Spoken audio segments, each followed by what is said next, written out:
These days around the beginning of November really start, in our popular imagination, of course, with one of our kids' favorite holidays, maybe yours as well, Halloween. And that derives from commemoration of saints. And that whole tradition, which evolved over hundreds and hundreds of years in different faith communities, especially in the Catholic Church, kind of has a cosmology, I guess, an understanding of eternity, our time now and all time, in which we have this opportunity, invitation, if you will, to remember the saints, to pray for us, to benefit from their inspiration. And then there's this All Souls. Last Sunday I mentioned that we have a soul. So there is All Souls Day, which follows upon. So first you've got Hallowed Eve, or Halloween. And then you have All Saints Day on the 1st. And then All Souls Day. And although those are kind of blurry in our minds, I'm sure they are for me, kind of put it together in this way, that it is good to pause and just celebrate lives, saints, people who strove to be holy, to be faithful.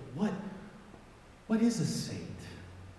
And when Paul uses that word so often in his letters to the saints of Galatia, to the saints in Rome, in Philippi, of course, referring to you, referring to me, to all of us in the church who aspire to live faithfully, and not only that, but to say yes to God in our lives, and to be nurturers of the dream that God has for us, not only individually, but for the body. To, as Paul said, be people of joy. Be joyful. Again, I say, rejoice.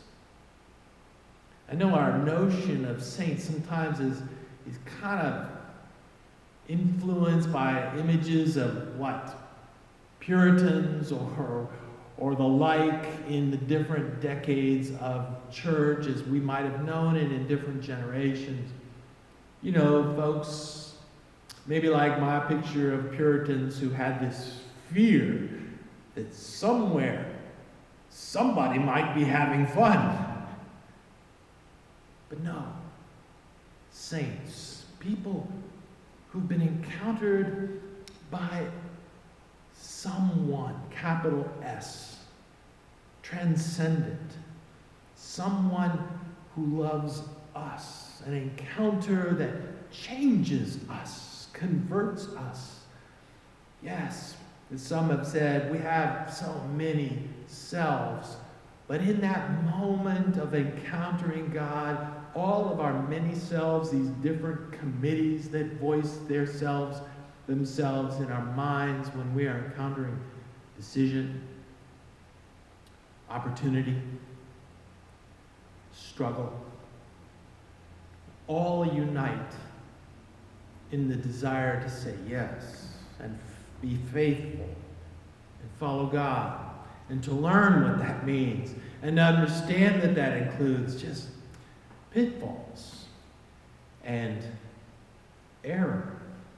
When I mentioned the kind of church that I'd be looking for, that you would be looking for, I would also imagine a church that not only is in the business of producing, nurturing, creating, and sending forth saints, but one that is the first place you'd imagine to go back to when you've fallen, when you've disappointed yourself, when you've broken covenants, and find yourself in that warm embrace of the grace, the truth,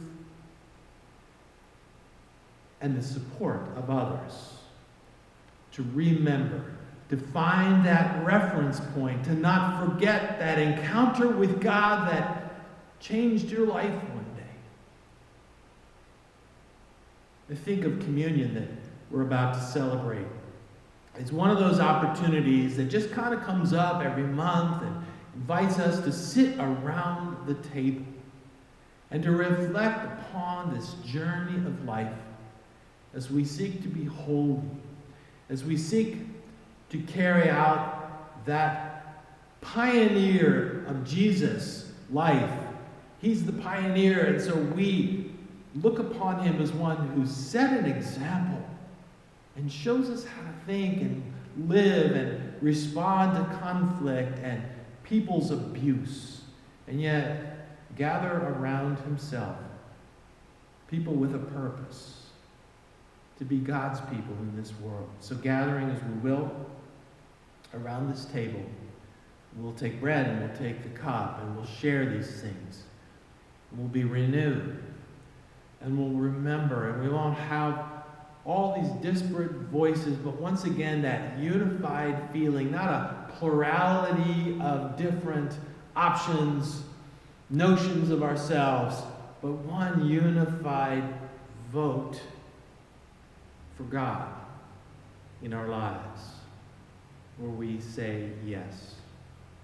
I remember when I was 16, experiencing an encounter with God, sharing it with my mother, who picked me up from this youth gathering. And I forget many things about what I said, but as I shared with her, she stopped the car, parked, and just looked at me and said, you know, two things. One, I hear everything you said, and I rejoice. But I know also that we're about to go back home and life returns to its pace and its brokenness. But don't forget this moment in your life. I never have. In Isaiah, in the 51st chapter, I think the verse says something like, don't forget the rock from which you have been hewn. Or the spiritual that says, the devil wants me to forget that I am a person of grace, and so I'm going to take him back to the source. Go back to that source as you receive bread and drink the cup. And remember that God is patient with us and helps us to be on this journey together as God's people.